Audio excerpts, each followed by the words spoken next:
जय जय शङ्कर हर हर शङ्कर जय जय शङ्कर हर हर शङ्कर जय जय शङ्कर हर हर शङ्कर जय जय शङ्कर हर हर பண்பாடு தெய்வத்தின் குரல் 4ஆம் பாகம் கவிகளின் தன்மான உணர்ச்சி.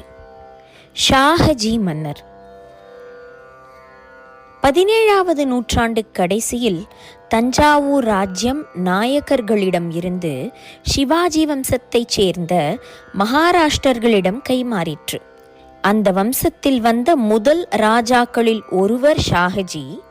அவர் சகல கலா வல்லபர், வித்வான்களை நிரம்ப போஷித்தவர். சிவபக்தியில் சிறந்த அவரே ஜெயதேவர் கிருஷ்ணரை வைத்து பண்ணினார் போல திருவாரூர் தியாகராஜாவின் பேரில் 24 அஷ்டபதி செய்திருக்கிறார். அவருக்கு சிறந்த பண்டிதர்களை கொண்டதாகவே ஒரு முழு ஊரை நிர்மாணிக்க வேண்டும் என்று ஆசை ஏற்பட்டது. என்ன பண்ணினார் என்றால், காவேரியின் தென்கரையில் உள்ள திருவிசைநல்லூர், தேவாரத்தில் திருவியலூர் எனப்படுவது, அந்த ஊரில் பெருசாக ஒரு சர்வமானிய அக்ரஹாரம் நிர்மாணம் செய்தார். அதிலே நாம் குஜராத் என்கிற கூர்ஜரத்தில் இருந்து ஆரம்பித்து மகாராஷ்டிரம், ஆந்திர தேசம், கர்நாடகம் முதலியவற்றில் இருந்தும் நம்முடைய திராவிட தேசத்தில் இருந்தும் உத்தம வித்வான்களை பிரார்த்தனை பண்ணி வரவழைத்து குடியேற்றினார். அவர்கள் ஒவ்வொருவருக்கும் பூதானம் கிரகதானம் எல்லாம் வழங்கினார். அப்படி குடியேறியவர்களில் ஒருவர்தான் அந்த சீமையிலே நன்னிலத்தின் கிட்டேயுள்ள ஸ்ரீவாஞ்சியத்தில் இருந்து வந்த குட்டிக்கவியின் அப்பா. ராஜாக்களையும் பொருட்படுத்தாத கவிகளை பற்றி ஆரம்பித்தேன். இப்போது ஷாஹஜி ராஜாவுக்கு குழந்தை பிராயத்தில் இருந்த குட்டிக்கவி புகழ்மாலை பாமாலை சூட்டியதை கொஞ்சம் சொல்கிறேன். அரசனை போற்றும் கவிதை. ராஜாக்கள் நல்ல ரசிகர்களாகவும் வள்ளல்களாகவும் இருக்கும்போது அவர்களை உற்சாகப்படுத்தி அதன் மூலம் அவர்கள் கவிகளை மேலும் ஆதரிக்க பண்ணி, இதனால் கவிகள் பெறுகிற உற்சாகத்தில் மேலும் நல்ல நல்ல காவியங்கள் உண்டாக உதவ வேண்டும் என்ற எண்ணத்தில் இப்படிப்பட்ட ராஜாக்களின் மேல் கவிகள் ஸ்தோத்திரமாக கவிதைகள் பாடுவது உண்டு. எக்ஸாஜரேஷன் ஆகத்தான் இருக்கும், இலக்கிய சுவைக்காக அதையும் அதிசயோக்தி, மிகைப்படக்கூறல், உயர்வு நவிர்ச்சி என்று சொல்லி அங்கீகரித்திருக்கிறது. சாடு கவிதை என்று இவற்றுக்கு பேர்.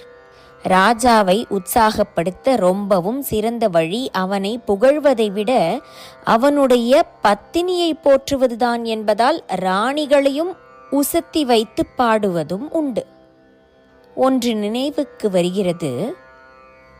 அப்பைய தீட்சிதரின் தாத்தாவுக்கு ஆச்சான் தீட்சிதர் என்று பெயர். ஆச்சாரிய தீட்சிதர் என்ற பெயர்தான் அப்படி மாறி இருந்தது. அவருக்கே வக்ஷஸ்தலாச்சாரியார் என்றும் பெயர் சொல்வார்கள்.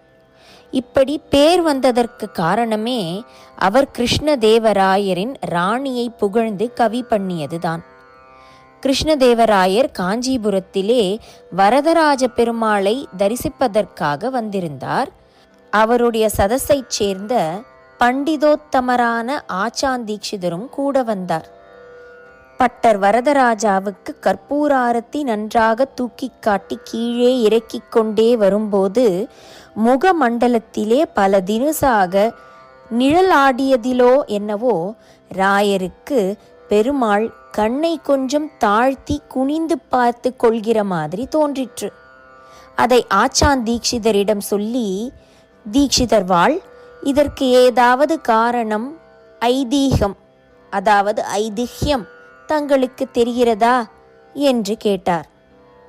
ராயர் கேட்ட உடனேயே தீட்சிதர் பளிச்சென்று ஒரு ஸ்லோகமாக பதில் சொல்லிவிட்டார். அதுவா, ஸ்வர்ண காந்தியாக ஜுவலித்து கொண்டு உன் பக்கத்திலே நிற்கிற ராணியை பார்த்ததும் பெருமாளுக்கு சாக்ஷாத் மகாலட்சுமி என்று தோன்றிவிட்டது. அப்படியானால் தன்னுடைய வக்ஷஸ்தலத்திலே திருமார்பிலே அவள் இல்லாமல் இறங்கி போய்விட்டாளா என்ன என்று சம்சயம் ஏற்பட்டுத்தான் கண்ணை தாழ்த்தி மார்பை பார்த்து கொள்கிறார் என்று அர்த்தம் கொடுக்கும் ஸ்லோகமாக பதில் சொல்லிவிட்டார். காஞ்சித் காஞ்சன கௌராங்கீம் வீக்ஷ்ய சாக்ஷாத் இவ ஸ்ரீயம் வரதக சம்சயாப்பன்னோ வக்ஷஸ்தலம் அவேக்ஷதே.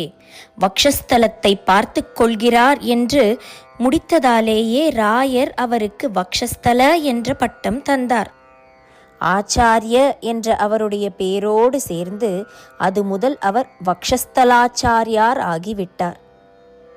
இப்படி போஜனை காளிதாசன் அதீத கல்பனையாக புகழ்ந்திருப்பதில் வேடிக்கையாக ஒன்று. பூலோகத்தில் கோகுலத்திலே குழந்தையாய் வளர்ந்த கிருஷ்ண பரமாத்மா அவதாரத்தை முடித்த பிறகு ஆகாசத்திலே கோலோகம் என்பதில் வாசம் பண்ணிக்கொண்டிருக்கிறார் என்று சொல்வார்கள். ஒரு நாள் அவர் அந்த திவ்ய லோகத்தை விட்டு மறுபடியும் பூலோகத்துக்கு போய்கொண்டிருப்பதை நாரதர் பார்த்தாராம். கோபாலா, உன்னுடைய லோகத்தை விட்டு எங்கே, எதற்காக போகிறாய் என்று கேட்டாராம். தேவரிஷியே, வேறே ஒன்றும் இல்லை, இங்கே முக்கியமான பசுவாயுள்ள சாக்ஷாத் காமதேனுவே கன்றுக்கு ஊட்டக்கூட பால் இல்லாமல் மரத்து போய்விட்டது. யார் எது கேட்டாலும் கொடுக்கும் காமதேனுவுக்கு ஏன் இப்படி ஆச்சு என்றால், பூலோகத்திலே கவிவாணர்கள் கேட்காமலே வாரி வாரி கொடுக்கும் போஜனை பற்றி அதற்கு தெரிந்தது. நம்மையும் மிஞ்சி ஒருத்தனா என்று ஏங்கி ஏங்கி இளைத்தே பால் மரத்துவிட்டது. அதனாலே அதன் கன்றுக்கு புல் பிடுங்கிக் கொண்டு வரத்தான் அவனுடைய உலகத்துக்கு போகிறேன் என்று பகவான் பதில் சொன்னாராம். அதற்கு நாரதர், அடடா, நீ போகிற காரியம் நடக்கிறதற்கு இல்லையே. ஏனென்றால் எங்கே பார்த்தாலும் போஜனிடம் வீரத்திலோ ஈகையிலோ அழகிலோ படிப்பிலோ எதிலேனும் தோற்றுப்போன ஏராளமான எதிரிகள் மண்ணை கவ்வி கவ்வி அங்கே இப்போது புல் என்பதே முளைத்திருக்கவில்லையே என்றாராம். குறிப்பு: ஸ்வர்காத் கோபால குத்ரவ்ரஜலி சூரமுதே பூதலே காமதேனோஹோ வத்சஸ்யானேதுஹு காமஸ் த்ருணச்சயம் அதுனா முக்த துக்தம் ந தஸ்யாக ஸ்ருத்வா ஸ்ரீபோஜராஜ பிரசுர விதரணம் व्रीड சுஷ்கஸ்தனீசா ஸ்ரயதோஹி ஸ்யாத் பிரயாசஸ்ததபி தத் அரிபிச்சர்விதம் சர்வமுர்வ்யாம்.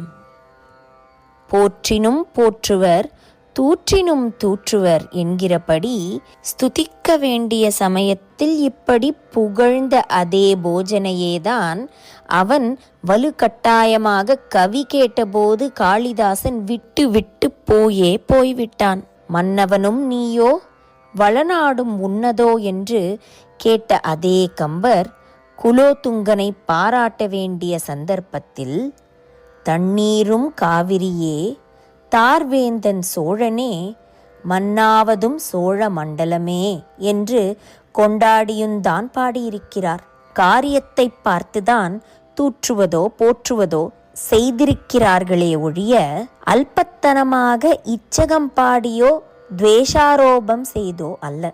போற்றுகிற போது தங்களை ஆதரித்தவர்கள் திரவியத்தில் எவ்வளவு ஔதாரியம், அதாவது உதாரத்தன்மை காட்டினார்களோ அதை விடவும் ஔதாரியமாக அவர்கள் மேல் புகழ்மொழியை பொழிந்திருக்கிறார்கள். ராம பட்டாபிஷேகத்தை சொல்லும்போது கம்பர் தம்மை ஆதரித்த திருவெண்ணை நல்லூர் சடையப்ப வள்ளலின் முன்னோர் ஒருவருடைய கையில் இருந்துதான் வசிஷ்டர் கிரீடத்தை வாங்கி ராமருக்கு சூட்டினார் என்றே பாடியிருக்கிறார். குறிப்பு: வெண்ணையூர் சடையன் தங்கள் மரபுளோர் கொடுக்க வாங்கி வசிட்டனே புனைந்தான் மௌலி.